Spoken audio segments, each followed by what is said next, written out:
Welcome to Mystical Minds. I'm your host, Jamie Girard. Today, I'll be reading you a poem called If You Let It from the book 95 Poetic Cues, written by Danny Martin Girard. If you let it, you've mastered this stage in your life. You've been steadfast, faithful, and happily content with what you currently have. It's okay to move forward now and to want it, for there is much more on the other side if you allow the life force to surge through your veins.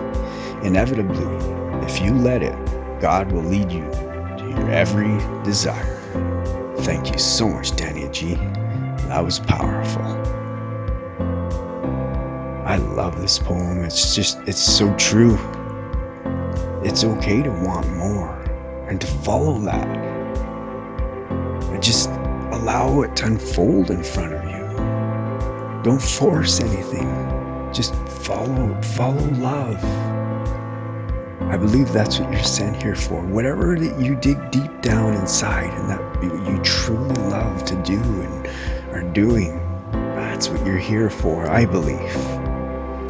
Thank you so much for listening and have a beautiful day.